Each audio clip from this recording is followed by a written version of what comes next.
I should like, on behalf of Her Majesty the Queen and of the entire British people, to express our thanks, admiration, affection, and good wishes. We shall not forget you, and we shall watch with the closest interest as you embark on this new era of your remarkable history.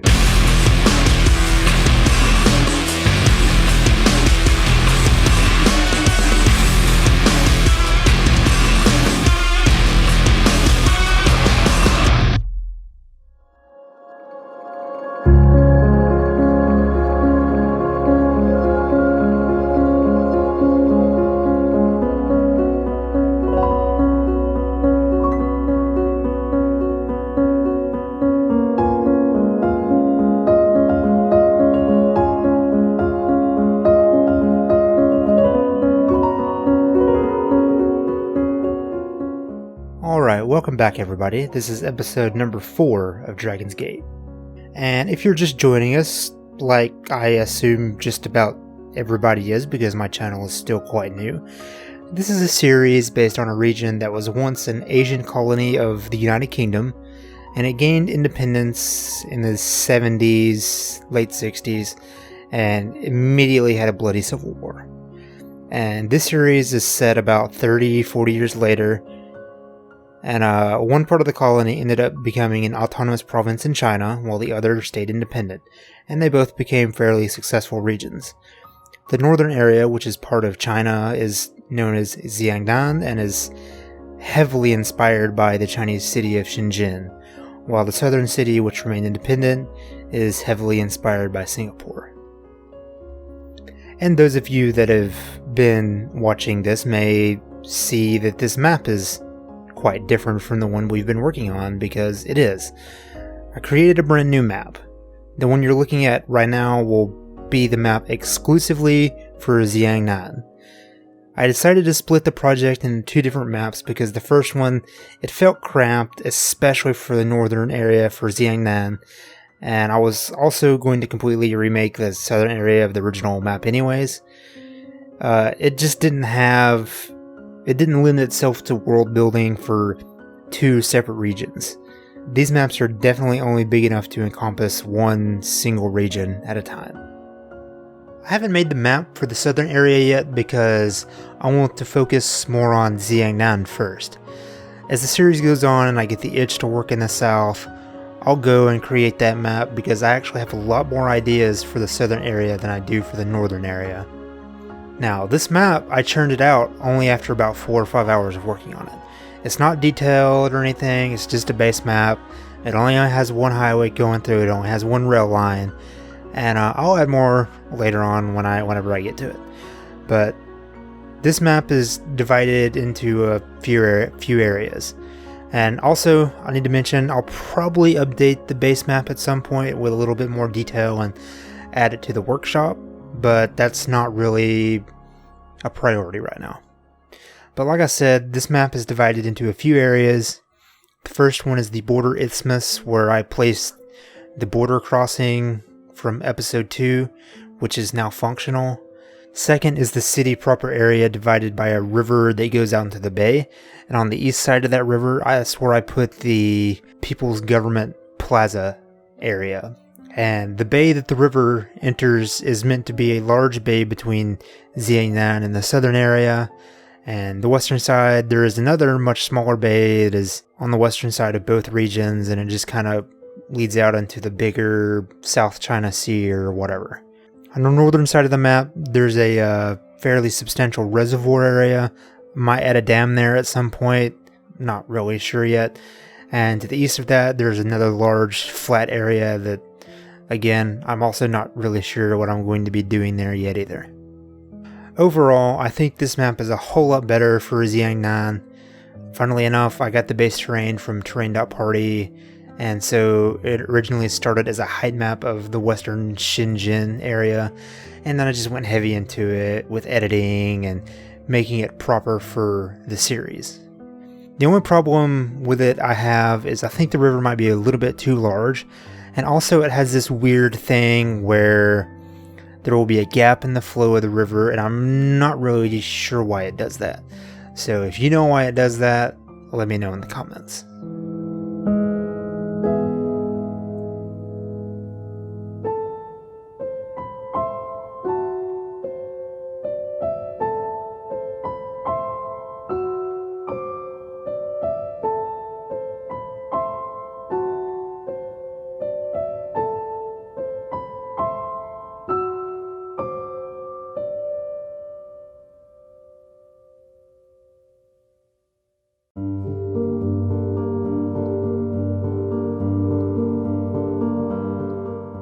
This episode actually isn't about the new map. We're going to be moving on to what I think is the largest project I've ever undertaken in this game. Actually, to be honest, I kind of feel like I bit off more than I can chew with this one, but it's fine. I'm making a huge mixed-use development that will act primarily as a transport hub. It'll have a train station, a bus station, and stations for both elevated and underground metros. And it'll also be another huge plaza area with commercial shops, and it'll have a convention center and 2 residential towers. This is a huge project, and I totally don't finish it in this episode. Hoping I get it finished in next episode, but right now I already have 2 hours of time-lapse sped up to 1200% for this one, and it is nowhere near complete. I actually started out by placing this awesome train station by Nick A's or Nick AYZ on Steam. Not really sure how to pronounce your name, sorry. The station itself is actually in Belgium, but it fits amazingly for this project. I raised it up a bit because it's actually going to be on the second level of this structure. The bottom level will be entirely for buses and logistical road connections that the game needs for functionality, and it's also going to have some commercial shops along the side. And I placed some roads to be used as the bus station stop areas, and then I cover that entire area with the first level of ploppable surfaces, and then follow it up by placing another level to be used as the ground or the floor for the third top level. Then I start playing around with these Ronix rail barrier networks, and I create this huge curved edge for the top level so it opens up to like a large public space adjacent to the train station. And then I use these platform buildings that City Wall made for his Mars series, which is awesome by the way, as some cool looking arch-like supports for that top level. I convert them into procedural objects so I could just adjust the top of them so that it fills the gaps between the other ploppable surfaces in the railing. And this is actually just the start of the procedural objects uses for this project. This mod is a total game changer, and by the end of this episode alone, I ended up with over 2,000 procedural objects in this city, and we've barely even begun. I should mention that I'm using the large plaza between the Shenzhen Convention Center and Lian Huashan Park as primary inspiration for this build. I know I pronounced the name of that park wrong, so leave me alone.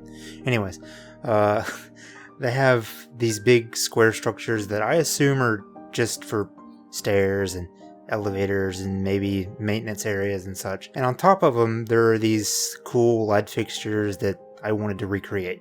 All I do is I use a procedural object version of Ronix's tunnel block and scale it way down, and on top of it I put a white spotlight. And I surround it with these glass surfaces that I also scaled way down with the PO. I actually got the scale wrong, so they are a lot smaller than I would have preferred them to be, but getting those glass surfaces to line up properly in a cube is a huge pain. I didn't want to redo it all over again for like the 12th time. I placed them on top of the stack of 2 more of those tunnel blocks and then make them look nicer with some PO pillars, kind of bring out a little more texture in them. And you'll also see I put some blue light pillars on them as well, but I get rid of those later on and they look a lot better without them, but they'll be there in the background for now. Once I complete one of the structures, I copy it and paste it around the main structure in various different places, and the third level of this entire structure is actually on the same height as the upper floor of the train station, so I wanted to line a couple of these PO buildings up to be used as a way for pedestrians to go from the top of the plaza directly into the train station. I'm not sure the AI will work like that. I haven't tested it, but it's cool nonetheless. It still looks good. After placing those, I start with the first part of creating the actual sides of the structure. I start with these railings along the top level, and directly under it I use more PO pillars, and at this point I don't make an actual wall because I kind of intended for the second floor to be like an open air walkway area. And by the way, I kind of jump all over the place for this build because other than a basic idea of what I wanted, I just kind of went with a flow of consciousness building technique. It's not great for video, but it worked out considering that all I had was a basic idea of what I wanted, and I didn't have like a pre-planned way of how I was going to go about this.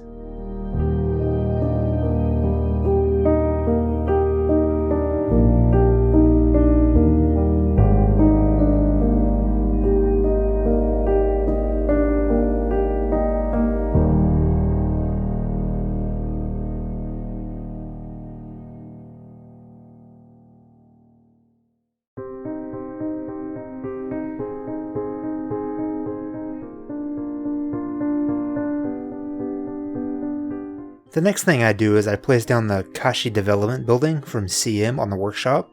The two towers will serve as residences while the larger building will serve as a civic center, and down below it will be the underground metro station area. In front of it, I also plop down an elevated metro station that will eventually serve as the main airport connection later on in the series. As far as the road connection, I use this contemporary pedestrian street by Urbanist, and I just love this street. I know I said it in last episode, but it's primarily a pedestrian street with a small one-way road in the middle, and it fits great for lots of things I'm doing in this series, and I don't even have to detail it because the props included don't get in the way like props do sometimes and other assets on the workshop and some of the vanilla assets. And also in the background, you might notice that I placed a lot of ploppable pavement and grass and such, and I'm not showing it here because I actually go back and completely get rid of all of it and do it over again later on. The next thing I do is I create another open area between the civic center and the train station down on the actual level of the train station. I use a couple of terraforming networks and I form an arch shape with them, and above the arch I use some more of those railings that I used earlier, and down below it I experiment with a couple of buildings before I end up using this asset from the Admiral series of residential and office buildings by Furious. It had exactly what I was looking for, a relatively short but long flat glass facade that I could turn into a PO and curve it around and have this awesome looking building that people can enter from the train station and go to the civic center or the underground metro or wherever they were trying to go. It actually took me a while to get this curve right because this building has a ton of vertices and I had to get them just right or they would look odd or glitchy or some sort of way. And also some of the vertices I needed to use were curved backwards opposite the direction I needed them to go. And this was actually probably the most difficult part of this entire project so far, just because of how all the vertices related and the fact that it seemed like some of the vertices were connected to the roof in odd ways. And it's a beautiful asset and the result looks fantastic, but I actually couldn't get the white part between the windows and the actual roof to act properly because of the relationships of those vertices. So I ended up covering up with some white jetway assets and it looks just fine. And the last couple of things I do for this part is I expand the road layout a bit and I put one 4-lane road going under the main structure between the train station and the bus terminals, just as another way that traffic can enter and exit underneath the building without hopefully near as much congestion. And the last thing I did is I placed a few commercial buildings under the actual elevated metro tracks in front of the Civic Center, just to add some more detail and some more texture to the front of the building and add some more life to the area, because I know that it's not necessarily going to be a huge amount of Sims coming in and just going to the metro and then going to the Civic Center.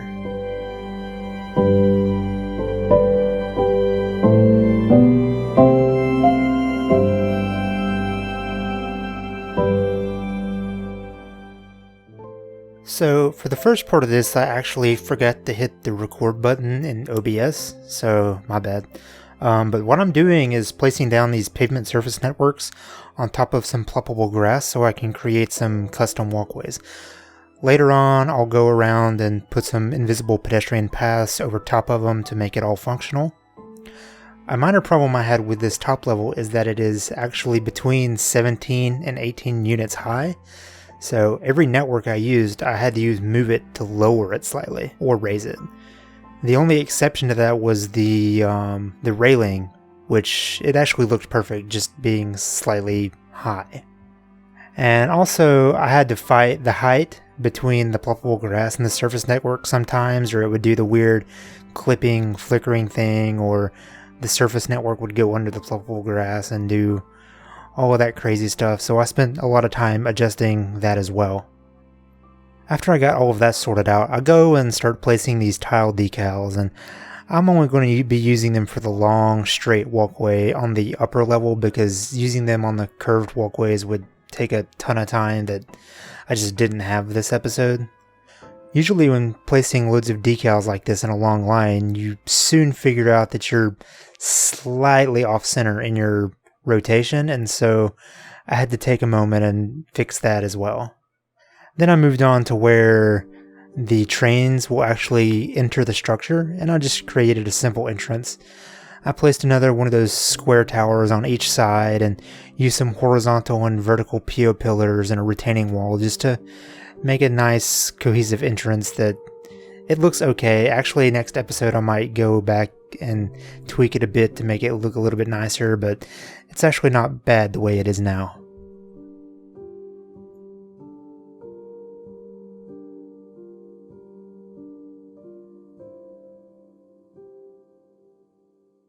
The next thing I do is I start figuring out how I want the outer walls of the structure to actually look. At first, I tested between a light stone and a regular stone retaining wall, and I decided that the regular walls look a lot better. And then I just used the same PO pillars I've been using. The only difference is that the vertical pillars go all the way through the top railing, so I can place lighting on top of them at a future point later on down the line. After figuring that out, I decided to make an entrance on the second level. Again, I used the same PO pillars, but where the door is, I add an extra horizontal pillar, and behind the door I place some plaster retaining walls and an awning above the door. And around it, I use this glass prop that I converted to PO as well, so I could scale it up. And then I just use the regular automatic door prop as the actual door. And when I'm done with that, I just copy it to the opposite side. On the topic of entrances, I move on to where the 4-lane road enters underneath the structure and create an entrance for that there. I created an overhang with ploppable concrete, and I scale it up. Actually, no, I scale it down, excuse me. I scale it down with PO and add some pillars and some retaining walls on the sides. Then I took this orange pipe prop and scaled it up a bit to make a clearance marker. And I hung it up with some PO awning props and added some overhead lights as well. And on top of it, I decided to make a small structure. For the walls, I used the Peking Union Medical College walls again, or I stacked 2 of them on top of another. And then I used another ploppable concrete with some grass on top of it as the roof.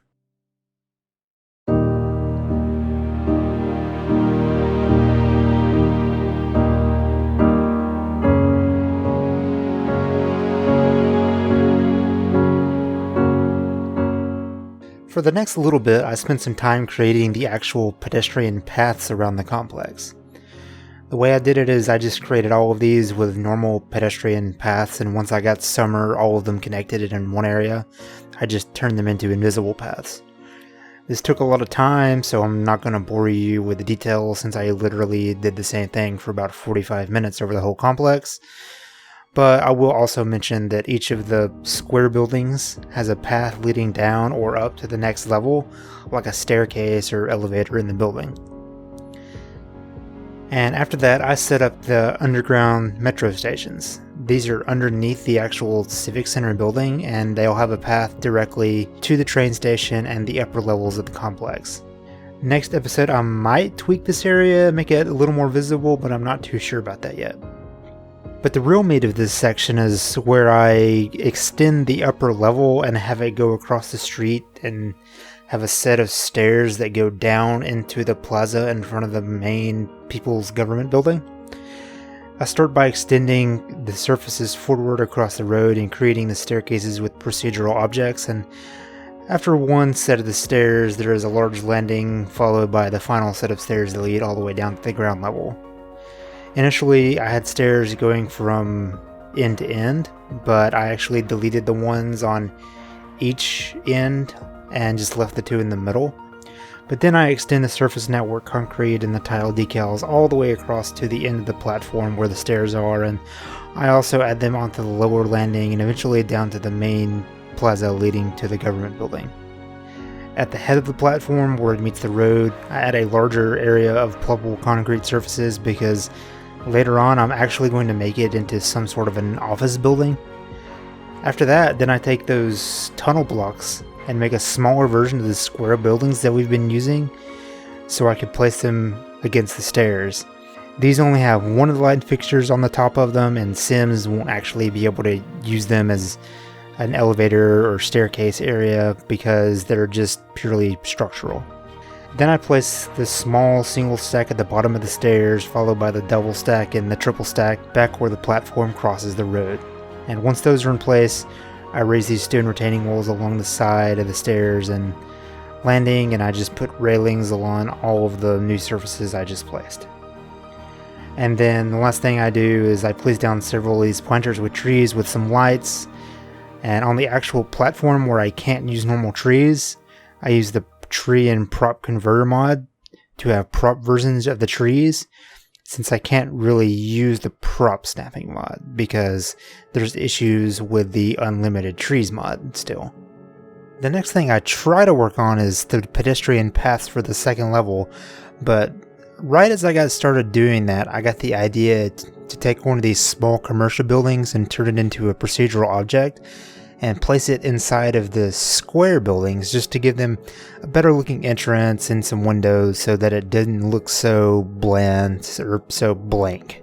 And I tried it out on one of the buildings and it actually looks really good, so I just repeated it for every single one of those buildings. But not every face of the building got it, only where it faced like a surface or it had an entrance, those areas got windows.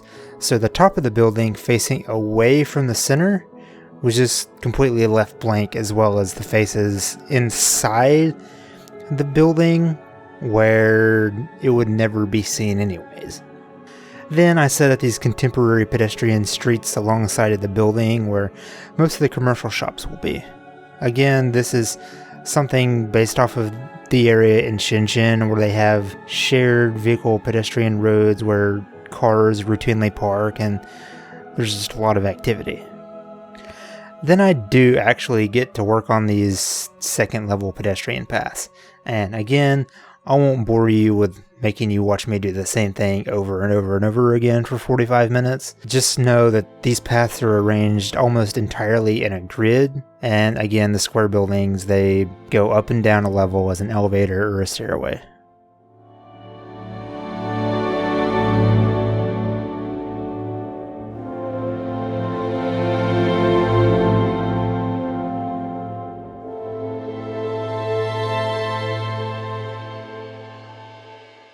At this point, we're more or less done with the main structure of the building, so now I just go and start adding more functionality and detail to it. I start with this series of shops on the lowest level. Most of these are from Raccoon's collection on the Steam Workshop called The Shops. It's mostly high-end shops with a few more affordable shops, including the La Skib Juice Bar. Don't really pay attention to the actual names of the buildings I'm putting down because that's not necessarily what I'm going for. I'm just going for a more generic outdoor shopping area. And these are arranged mostly with one shop between each pillar, unless I use the smaller shops where I fit two into each portion. And then there's another building that I'm using that takes up two entire portions, so then I just get rid of the pillar in the middle entirely. And I place all of these along the lower level adjacent to the shared pedestrian roads. Then I add a few along the second level in the smaller space closer to the front of the complex, as well as under the entire length of the upper platform. Like I said before, originally I had planned for it to be a open air space under the upper platform, but it seemed really empty, so I just filled it with more shops to fit with the theme of it being a large outdoor commercial area adjacent to the transport hubs. Now I move on to the front of the area where the upper platform goes over the road. I use these airport terminal walkway buildings to make a glass elevated walkway over the street. And I use 4 sections of it and then copy it and then paste it on the opposite side of the structure.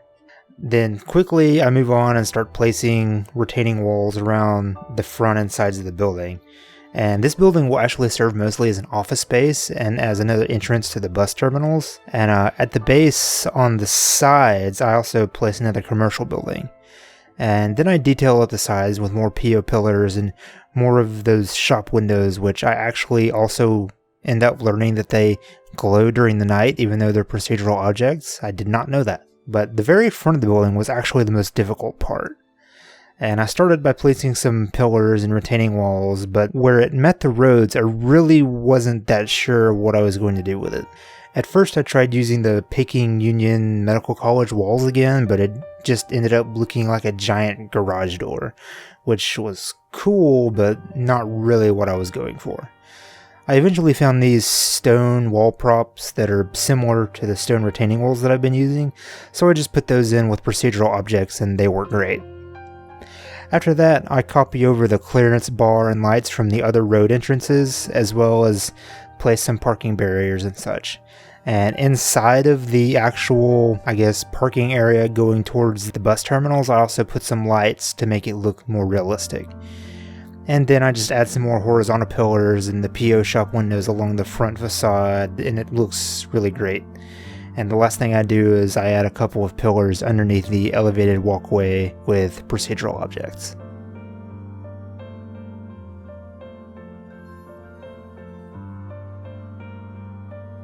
After that, I go back up to the second level and start adding some pluckable grass between where the pedestrian paths are. Actually, to do this, I had to make the paths visible again so I could actually see what I was doing. And I just made some rounded square shapes and I copied and pasted them into position. And then I went back and adjusted the height so there was no flickering or anything like that, because that kind of was an issue for a bit. And once I was finished with it, I just copied it to the other side and then made the paths invisible again. And I actually come back up to this later and finish the detailing, but before I do that, I go back down the ground level and start detailing the areas at the foot of the building. The first thing I do is I work on this plaza between the shared pedestrian roads. Again, I'm taking super heavy inspiration from Shenzhen, and I use these square tiles to make a grid pattern, and then on every other tile there's a planter with a tree. The only exception to this is on one side I actually made a small open area between the trees to be used as like an event space or some sort of gathering area. And then I just put some pedestrian paths in between all of the planters so people actually walk around and use this area. Something else I noticed while attempting to explore this area in Google Maps, and I say attempting because there's no such thing as Street View in China, but I saw these, what I assume are communist propaganda posters on these pillars, and I actually decided to do something similar. So I use these flag banners, and below it I place a really small sign, and then I copy them onto most of the ground level pillars. Not too sure what these signs would say. Maybe it's a notice of some sort, or some kind of propaganda, or I don't know. But also on the topic of propaganda, I use these propaganda banners and post them around on various parts of the square buildings. And yes, these actually are propaganda signs. They say things like seek higher education and implement the party's policy, or hold high the great banner of socialism with Chinese characteristics, or severely crack down on criminal acts. And this area, as a commercial district, obviously has some more free market and capitalistic vibes and tendencies, but it's also pretty obvious that this is a fairly oppressive dictatorship despite all of the positive things Xiangnan has as a special economic zone.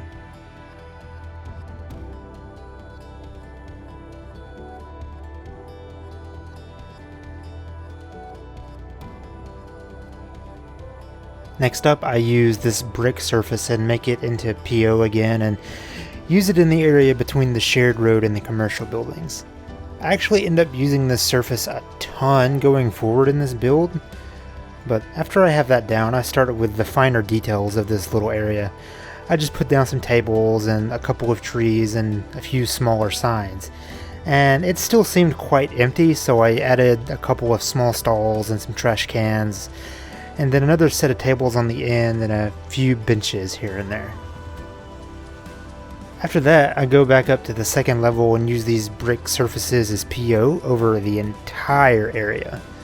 This also took a ton of time, but it was a lot easier because I used the control drag method in procedural objects rather than placing each one individually. That method is just when using the procedural objects general tool, you hold the control button while dragging one of the axes, and after the first one it will automatically snap each time you do it until you change direction.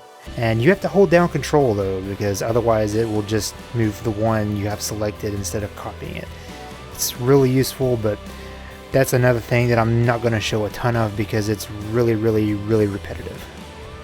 Then around each of the grassy areas, I put a small curb around it to give it a more definitive shape and transition, because just going from grass to brick by itself does not look good. So I used a curb network, and on the ground level, I made all the different nodes I needed, and then moved it up to the second level, and then I shaped it with Move It and made it how it would need to be and copied it to all of the other grass areas.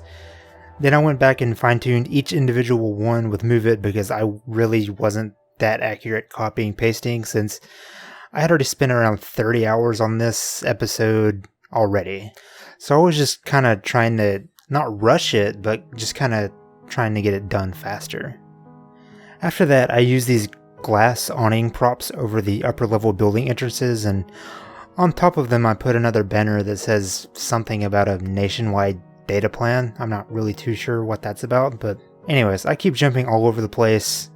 But when I was done with that, I went all the way back down to those plazas on the ground level, and I put some lighting in the actual planters. This is also something that I copied directly from looking at Shenzhen, and it actually looks really good, so I end up using these yellow lights a lot more coming up in the project. Also in the open area of the plaza, I put some large floodlights, but I actually end up making them procedural objects because later on I use different lighting in the event space, and procedural objects gets rid of the actual light. And then I jump all the way back to the second level again and start adding some prop trees in the grass. I only use about 4 trees per area, so it's definitely not crazy packed like some other things I've done with trees in this series. But the outsidemost row of trees is all palm trees, while all of the inner trees are just from the generic tree pack. Actually, for some of the palms, I used normal trees instead of props because they're so tall. And after placing lights at the base of those trees, I started placing some white lights at the top of the pillars on the edge of the structure, and I light up this entire second level with the same lights that are on the shared pedestrian roads below.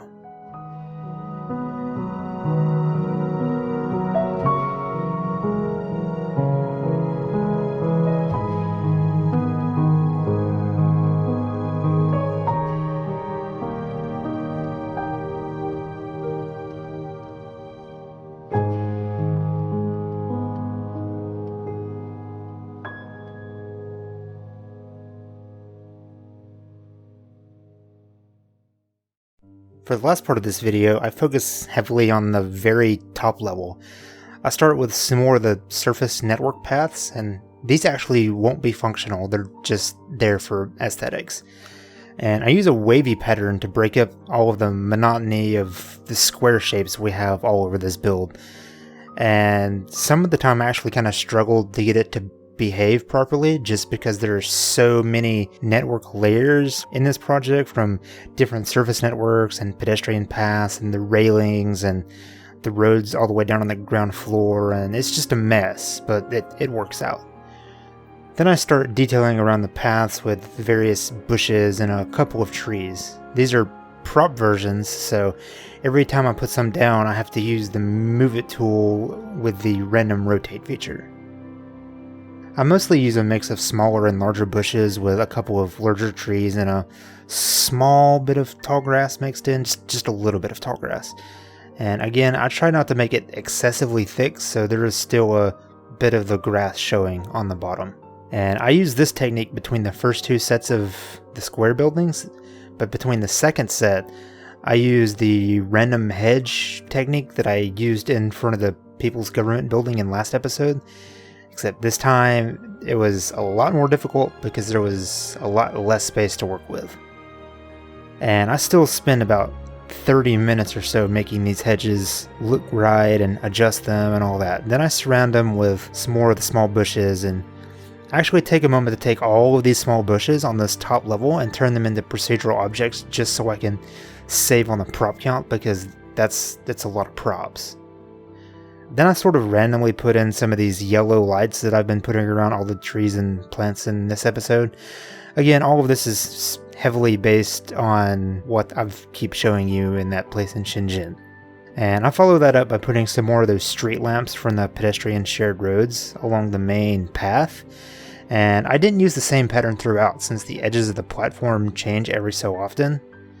For most of the path, I used them on both sides, but I think there's a small section where I put them down the middle of the path.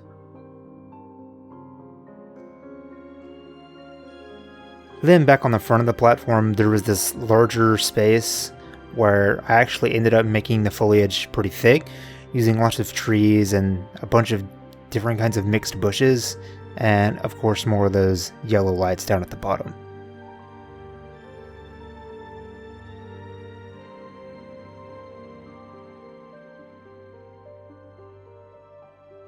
Then I take these animated signs and make them into procedural objects. Not really sure what they say, but I put them over each of the road entrances to the structure. Actually, on the front of the structure, I put it on the walkway above the road instead of where it actually goes into the bus hub. Then I was looking through my props and I found this metro entrance prop, and I decided to put it over the automatic doors on the ground level of the square buildings.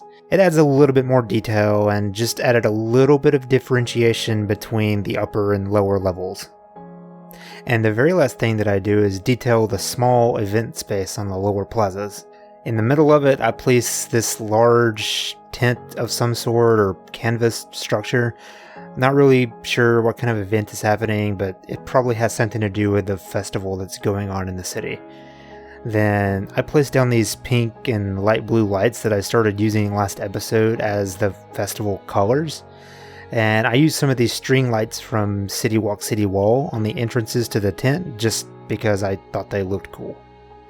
And lastly, I put down a few market stalls on the sides of the tent. Maybe it's some sort of pop-up market thing that happens on Market Street nights.